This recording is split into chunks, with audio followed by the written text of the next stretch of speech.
Agradecendo ao Mestre Jesus pelas oportunidades que temos, né?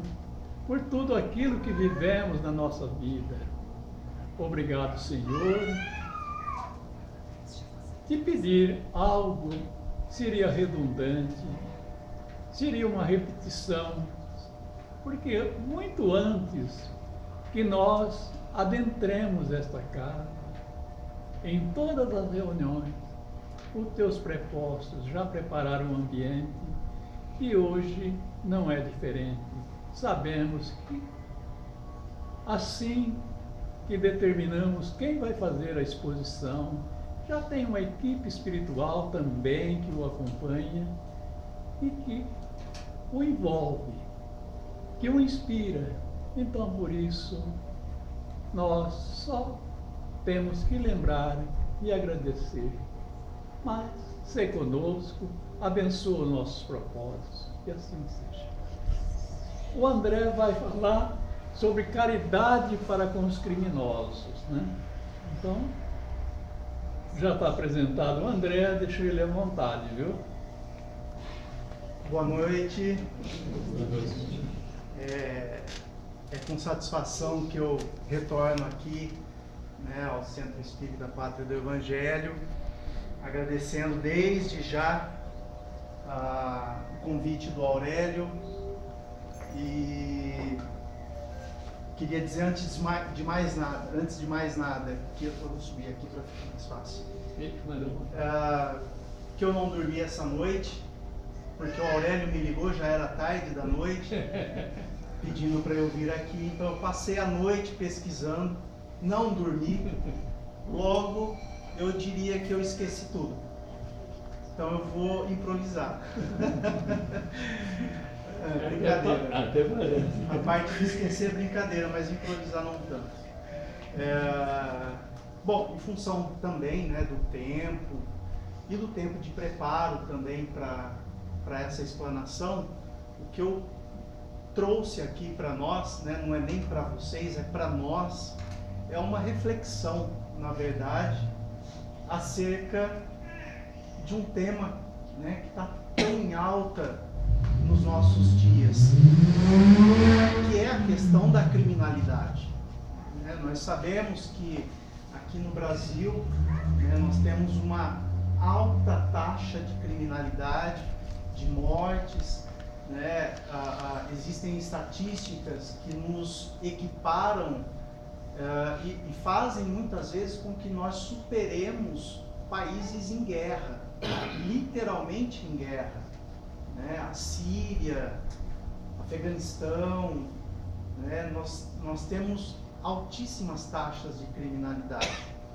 E nos últimos anos, a nossa percepção de criminalidade, ela ganhou corpo, seja pela crise instalada no país, seja pelos escândalos, né, sucessivamente reportados na TV, não só daqueles que nós chamaríamos, né, como os criminosos clássicos, né, o bandido que anda com a arma na mão, mas aqueles que andam de gravata, terno, uma pasta debaixo do braço, bem apessoados, falando muitas vezes em nosso nome, né, e por nós, né, dizendo-se preocupados conosco, e assim por diante.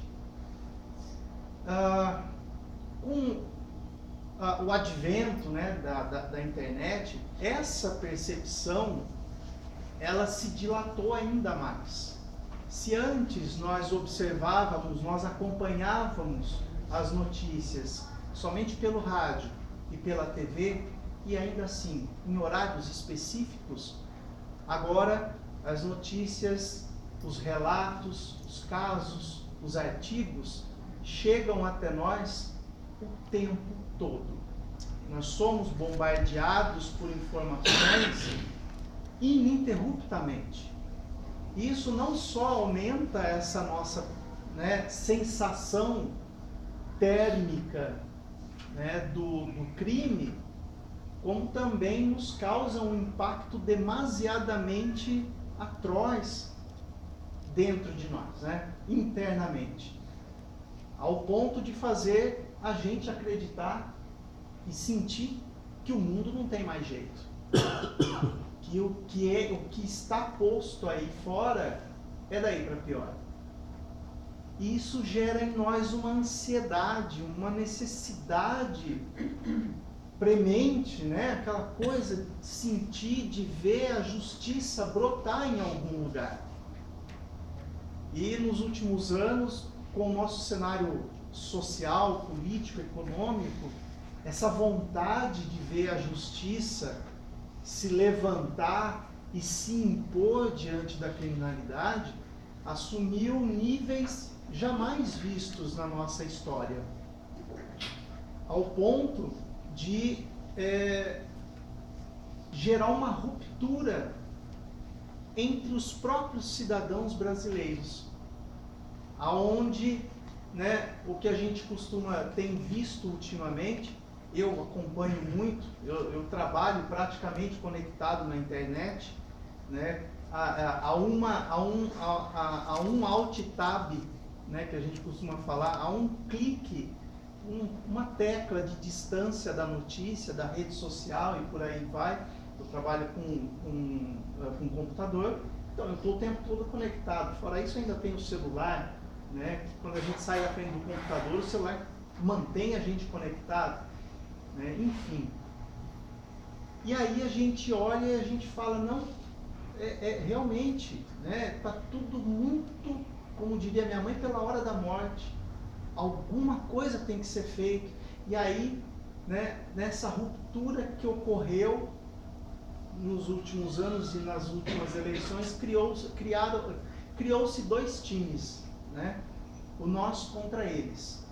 O problema é que ninguém sabe exatamente quem é o nós e quem é o eles. Mas a gente se sente nós. E tudo aquilo que é contrário ao nosso ponto de vista são eles, né? E aí, a gente, né, nessa sede de justiça, a gente está ali, né, no contato com essas notícias, com esses relatos generalizados de violência, de criminalidade, né, de torpeza do espírito humano, e a gente sente que realmente algo tem que acontecer. E aí, né, a gente cai numa armadilha muito perigosa, que é a gente desejar o mal do outro, do criminoso. Recentemente eu vi uma notícia, alguns aqui devem ter visto também, de uma menina, semana passada, de 16 anos de idade, moradora de Araraquara, que foi brutalmente assassinada por 2 outros adolescentes. E aí o rapazinho foi preso, foi encontrado com ele a arma do crime também. A menina, né, saiu para um baile, disse que ia com um amigo e não foi com um amigo. Ela marcou um encontro com esse rapaz que ela conhecera um dia antes via internet. E aí, chegando lá, o menino, né, a seduziu e levou ele para casa, ela para casa. E lá, ele então a degolou no banheiro da casa e depois a esquartejou. Preso pela polícia, levado para interrogatório, questionado do porquê, ele vira e simplesmente diz: eu queria saber qual era a sensação de matar alguém. Simples assim. E aí, a gente que é pai, né? Eu tenho uma filha de 12 anos, você já olha isso com outros olhos. É totalmente diferente de alguém que não tem filho ainda, né? Que é solteiro, ou de alguém que já tem o filho ou a filha crescida, né? Assim, adultos, que já passou por essa fase, que estão relativamente estabilizados, né? Estabelecidos na vida e tal.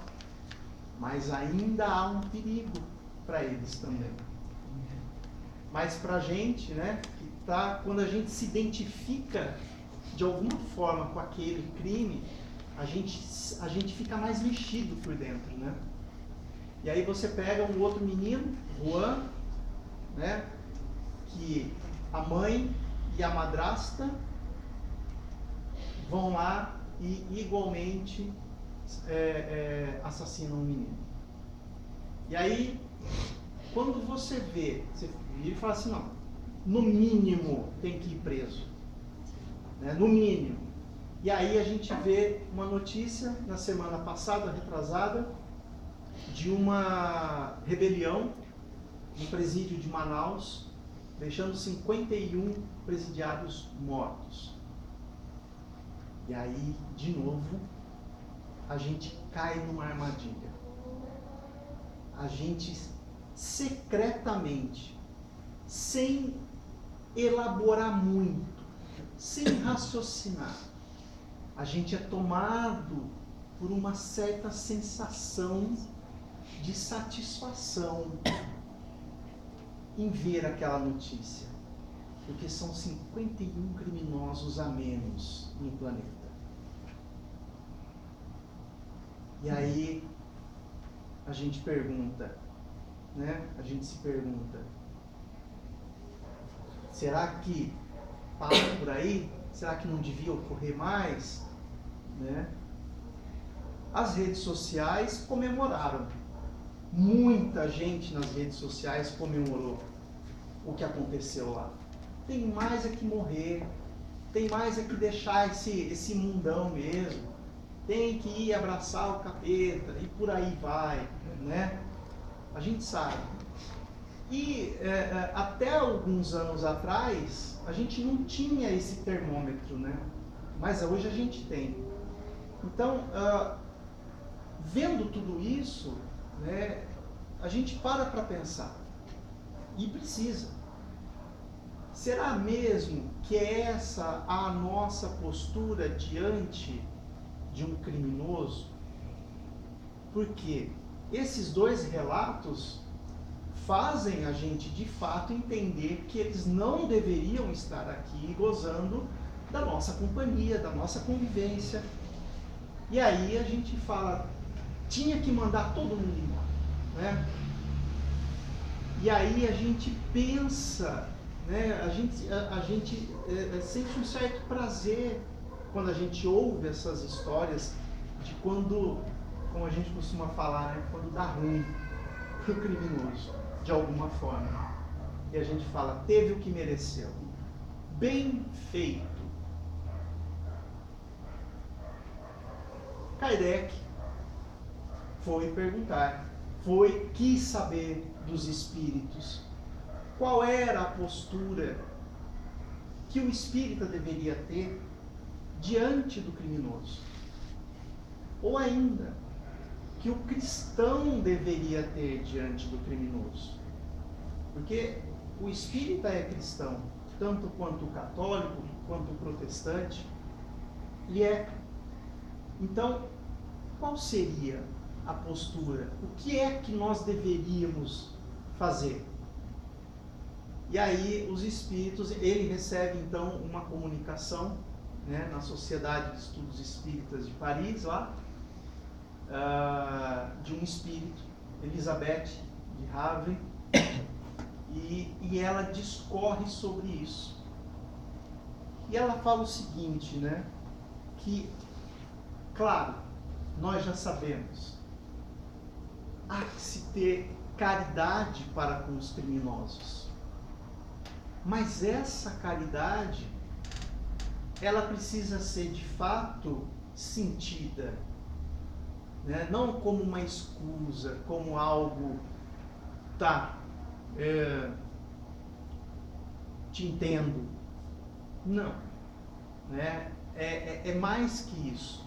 É algo que a gente precisa compreender o porquê que a gente tem que ser caridoso com o criminoso. Por que a gente tem que relevar ou compreender o que ele fez ou faz, né? até então? Por um motivo muito simples. Porque nós também somos, numa escala menor, igualmente criminosos. Aquele criminoso ladrão de galinha, né? Como costumam dizer os antigos, né? Ladrão de galinha, ladrão de roupa do varal, que rouba o milho, né? Que foi colhido ali no dia anterior. Talvez bem menos que isso. Nós somos aqueles criminosos brancos, né? Aquele crime, a gente comete aquele crime que diante da lei não chega nem a ser caracterizado como crime. Mas na nossa consciência a gente sabe que fez alguma coisa ali. Mas a gente se justifica dentro do erro, né? Então ela fala que ao espírita é necessário que ele tenha caridade para com o criminoso, compreendendo os delitos do criminoso, tanto quanto ele quer que os seus próprios delitos sejam compreendidos, perdoados, tanto quanto ele quer que Deus tenha misericórdia pelos seus equívocos, pelas suas falhas, pelas suas imperfeições. Imperfeições essas que muitas vezes são muito maiores do que as do criminoso. Falhas muito maiores do que a do criminoso. Porque ela diz, muitas vezes, na maioria das vezes, o criminoso não conhece a Deus como vós o conheceis. E, portanto, os seus deslizes são mais reprováveis do que o do criminoso. Aí você fala assim, mas eu não mato uma pessoa. Hoje não. Hoje. Mas a reencarnação há de ser uma ferramenta de justiça, de equiparação entre os seres, entre os indivíduos, que mostra que quanto mais nós revolvermos o passado, mais nós nos depararemos com ações, atitudes que a gente vai olhar e falar assim, não, esse não sou eu. Não é possível que eu tenha feito isso. Ou que eu fosse capaz de fazer isso. Mas a gente é. A gente foi. E aí, ela diz em seguida, é por isso que a gente não pode julgar. E ela repete 2 vezes, não julgueis. Não julgueis. Porque com a mesma medida em que julgardes, também serás julgado. E aí a gente fica pensando, aí eu parei para pensar, eu falei, vamos fazer um exercício aqui, né? O que a gente recrimina hoje no comportamento do criminoso, né? É a falta de valor à vida humana, é a falta de escrúpulo, é o completo desrespeito pelas leis, é o egoísmo numa intensidade absurda, é a satisfação dos seus próprios desejos em detrimento do outro, é você subjugar, é o fato dele subjugar o outro, né, de forma violenta, é o fato dele destruir famílias e vidas e assim por diante. Ele é arrogante, ele é individualista, egoísta, violento, enfim, tem uma série de adjetivos que a gente pode dar e falar assim, isso aqui não deveria mais existir no mundo, não deveria mais ser partilhado de nós, cidadãos de bem, né? Mas aí, se a gente pegar e jogar essa análise um degrau para cima, o que os espíritos superiores ou mais evolvidos que nós, pelo menos, em olhando para nós aqui, vão identificar como falhas, como imperfeições em nós. Muita coisa, igualmente. E aí, faria sentido eles olharem para nós e dizer assim, nossa, o pessoal lá de nosso lar, né? Aquele pessoal que já está trabalhando lá um bom tempo, que está tudo certo, eles virarem e dizer assim, ah, mas a gente vai reencarnar no meio daquele povo de novo, que não tivesse os criminosos, né, esses de delitos graves, mas só esse outro pessoal aqui já é dureza encarar, hein? Ah, não dá, eles não têm cooperação, eles não se ajudam, né? Eles são muito individualistas ainda, eles cortam fila, estacionam em vaga de idoso, né? de deficiente físico, eles burlam o INSS para pegar uma pensão extra, né? Eles não têm nenhuma noção de trabalho em equipe, em sociedade. Vamos limar eles também? Não faria sentido, né? A gente viraria para eles e diria assim, opa, calma, eu tô caminhando, eu tô evoluindo, não é da noite pro dia. Eu sei que eu tenho os meus defeitos ainda. Eu sei que quando pisa naquele meu calo em específico, eu grito feito um leão, dou a quem doer. Mas eu estou me esforçando. Eu não sei de que jeito ainda, né, exatamente. Muitas vezes é de forma inconsciente que a gente vai melhorando, que a gente vai evoluindo, aprendendo. Mas eu estou no caminho. E não é justo me furtar a existência, porque eu ainda não cheguei no ponto em que vocês estão. Então é a mesma coisa de nós para com eles. A gente olha, a gente quer de fato subtraí-los da nossa convivência. Mas a gente precisa entender que eles estão alguns degraus abaixo de nós, né? E aí ela vai adiante, ela fala, né, que caridade, quando a gente fala, quando os espíritos falam em caridade, né, não é só dar esmola, não é só dar dinheiro no semáforo, dar um prato de comida, dar um agasalho que você não usa mais. A caridade é a gente desenvolver essa compreensão mais refinada, mais elevada das dificuldades, das limitações do outro. Principalmente quando ele tem muito mais do que nós, muito mais limitações, né? Ou a princípio parece, né, que ele tem muito mais, às vezes somos nós mesmos, né? E ainda ela diz o seguinte, tem uma outra função, e aí essa, quando a gente olha para ela, a gente fala assim, não tem jeito, nós vamos ter que conviver, né, com isso por um pouco mais de tempo. Os criminosos estão junto conosco, primeiro, para aprender com a gente aquilo que a gente já galgou de melhor ao longo, né, do nosso caminho evolutivo, da nossa história, cada um dentro da sua individualidade, mas também estão aqui conosco como ferramentas de ensino. Eles são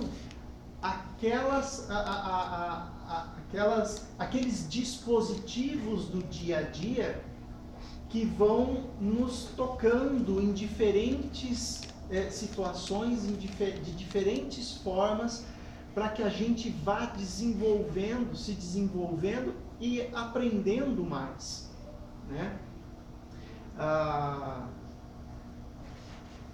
certa vez, né, eu estava no supermercado e aí eu estava com o meu celular, eu fui fazer feirinha, né?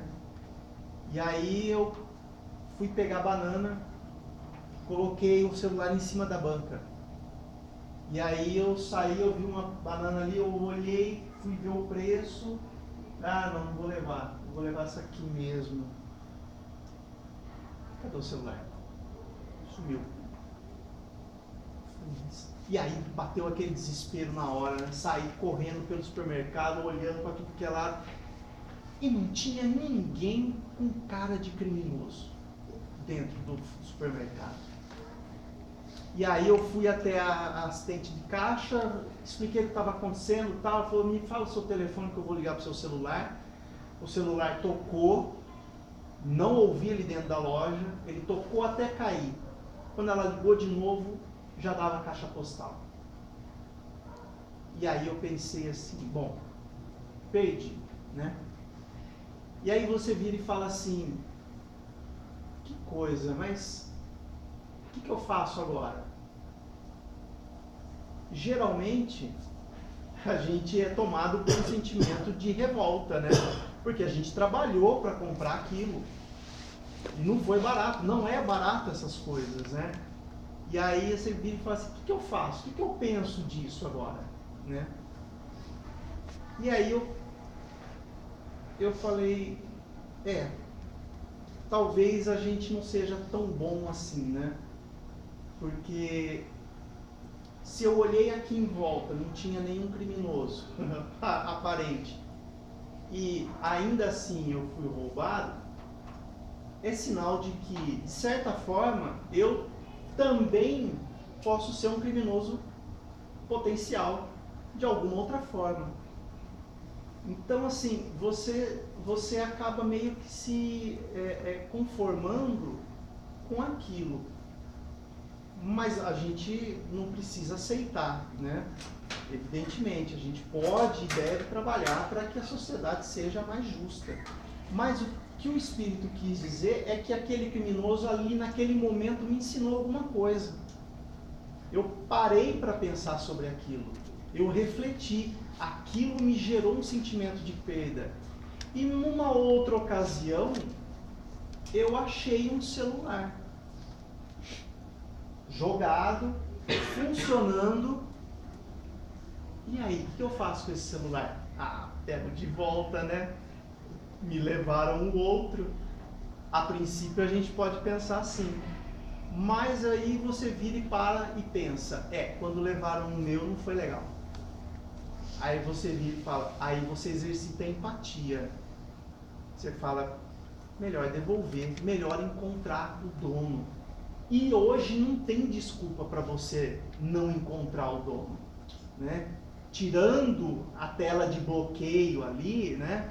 Se você não tiver aquilo ali, você consegue encontrar. Existe até uma receita simples. É só você deixar o celular carregando e ligado. Alguém vai ligar para ele. A pessoa que perdeu vai ligar. E aí eu dei o meu jeito lá, encontrei a pessoa que era o dono, liguei, achei a pessoa na agenda, né? Liguei para alguém que conhecia e entreguei o celular. Então, assim, o ladrão me ensinou, né? O problema seria se eu replicasse o comportamento dele. Isso mostraria que eu sou mais parecido com ele do que outra coisa, né? Do que com qualquer outra coisa ou pessoa. Então, assim, é uma forma da gente aprender, né? O criminoso, ele exercita a gente em várias áreas da nossa individualidade, né? Das nossas potencialidades. E ela fala, a gente não deve olhar para um criminoso e falar, é um miserável, não devia mais estar sobre a face da terra, deveria ser expurgado, a morte para ele é pouco. E olha, gente, que eu tenho ouvido muito isso e lido, né? E é compreensível por causa dessa sensação de insegurança que a gente vive. A gente quer se livrar daquilo que faz mal para nós, é natural. Mas é mais fácil a gente se livrar daquilo, ou melhor, não é mais fácil, é mais trabalhoso, mas é mais duradouro se a gente lutar para fazer com que as novas gerações tragam algo de melhor para o mundo.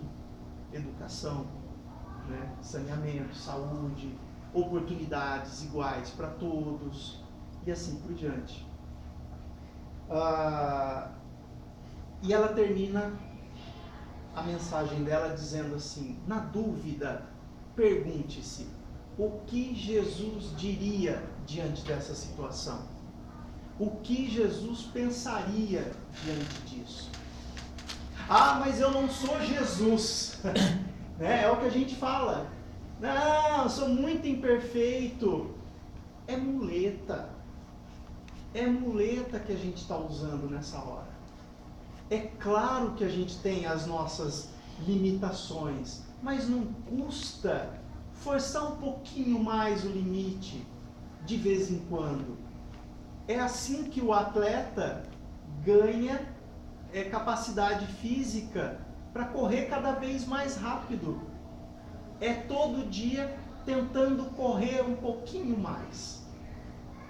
É pouquinho a diferença ali, dia a dia, né?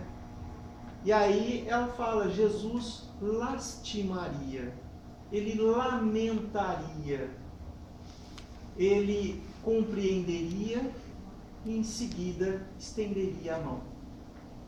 Nossa, estender a mão é forçar a amizade, né? Mas ela fala em seguida, é claro que não dá para vocês fazerem isso de verdade com um criminoso, né? Assim, não é que não dá, dá, às vezes dá, né? Mas na maior parte do tempo a gente não consegue, a gente, né? Mas a gente pode orar por ele, a gente pode pedir, interceder. A lamentação, o fato de nós lamentarmos o que o outro fez, como o menino que matou a menina, é de se lamentar um espírito nesse nível, nesse grau de embrutecimento espiritual, emocional, psicológico, um espírito doente. Jesus encararia o menino, e ele é como um espírito doente. E aí, quando a gente consegue enxergar dessa forma o outro, a gente lamenta. A gente não quer a morte dele, a gente não quer vingança, a gente não quer que ele sofra a mesma coisa. A gente sabe que ele vai sofrer. E a gente lamenta porque ele vai ter que passar por expiações atrozes. E isso não deve deixar a gente feliz. Não deve aliviar a gente. Pelo contrário, isso deve gerar em nós uma contrição, né? De sentimento pelo outro. Eu tive esse celular roubado, eu tenho um pequeno estúdio com alguns computadores que eu faço arte para publicidade. Certa vez eu fui roubado, levaram todas as máquinas, todos os computadores, levaram até uma camisa que estava pendurada no banheiro, uma camisa social, levaram tudo. E aí você olha aquilo, não era só os computadores que tinham ali, mas era o trabalho que tinha dentro dos computadores que levaram, que custavam dinheiro, que valiam dinheiro a hora que eu entregasse para o cliente. E aí, naquela hora, você fala, eu não tenho mais a máquina para trabalhar, eu não tenho mais o trabalho para entregar, para receber um dinheiro que eu poderia ter para comprar a máquina. E eu faço o quê? E aí, você olha, você senta e lamenta. Você fala, eu vou ter que começar de novo. Mas essa eu não devo mais. E quando você entende que o fato de você estar passando por uma situação, muitas vezes, né, é aquela coisa do ensinar, mas também de resgatar, e o Espiritismo dá isso para nós. Você olha para o cara que levou suas coisas e pensa assim, ele acabou de contrair uma dívida perante a lei, e eu acabei de pagar. Essa eu não devo mais. Então, quando a gente se vê numa situação onde a gente foi ali pego diretamente pelo crime, pelo criminoso, é a melhor solução, o melhor caminho é a gente olhar e falar, essa eu não devo mais. Lamentar, chorar, né, se condoer, não tem problema nenhum. Viver o luto, né, que os psicólogos tanto falam, não é só na perda de um ente querido, às vezes né, numa situação de latrocínio, né, de roubo à mão armada ali, né, a gente vê isso a rodo por aí, mas às vezes não só na perda de um parente, é na perda de um bem, é na perda, na separação, alguém que vai embora, que vai viajar, é o luto. E quando a gente perde esse tipo, desse tipo, né, com esse tipo de experiência, também é uma perda. Então não tem problema nenhum a gente chorar, ficar bravo, né, mas é preciso depois recobrar a consciência, recobrar o controle e entender a forma como as coisas funcionam, né? Então é o que ela coloca, né, como ensinamento, né, como exercício, é a gente pensar dessa forma, o que Jesus faria, né, e por outro lado entender que nós não somos tão bons assim ao ponto de não merecer mais essas coisas que acontecem com a gente, o convívio com esses indivíduos mais embrutecidos ainda. E aí, se no futuro acontecer, que a gente possa fazer esse exercício íntimo de não condenar, de não julgar, até porque a gente não conhece a história do outro. Muitas vezes nós aqui tivemos uma família estruturada, uma educação mínima, nós tivemos comida, por mais simples que fosse, na nossa mesa, nós tivemos saúde, remédio, mas muitas vezes quem está lá na ponta do crime não teve. Esses indivíduos, né, eles não tiveram oportunidades iguais. Por isso que a gente tem que lutar por igualdade social, né? Tem que lutar por mais oportunidades de estudo, de emprego, de saúde, de educação, de família, de estrutura familiar. Quando você vê um menino no morro né, atuando como aviãozinho, né? Você olha e fala assim, ai, que absurdo, mas é a realidade dele, né? Ele foi esquecido de alguma forma pelo Estado, pela sociedade. A sociedade quer que eles continuem lá, não quer contato. É a gente, né? A gente, quando a gente é abordado na rua por alguém que a gente olha e você tem uma primeira reação de querer ficar longe. Então, assim, é normal que acabe havendo uma separação, né? Nós e eles. Então, assim, a gente não pode julgar. E aí, quando a gente cair nessas situações, que a gente possa refletir, né? E saber que no final, mais revolta, sentimento de vingança, ressentimento, mágoa, só vai manter a gente por mais tempo preso a esse ciclo vicioso, né? Muitas vezes até proporcionando situações novas onde a gente vai se comprometer espiritualmente. Então, é isso que eu tinha para falar para vocês, que a gente possa, né, voltar para casa, deitar, refletir, porque de fato a gente tem muito que aprender, né, com os bons espíritos, com Jesus, e isso não é da noite para o dia, mas a gente precisa dar um pequeno passo de cada vez para a gente compreender que o outro precisa ter a oportunidade de crescer, de errar como a gente já errou. Um dia a gente não vai errar mais e eles também não. E quando a gente não errar mais de fato, aí a gente vai ter sim o merecimento de não mais ter que conviver com eles. Mas aí a gente vai estar num nível em que a gente vai querer conviver para a gente trazer eles para o mesmo ponto que a gente está. Assim como Jesus quis retornar por nós, os doentes. Porque ele disse, eu não vim para os sãos, eu vim para os doentes.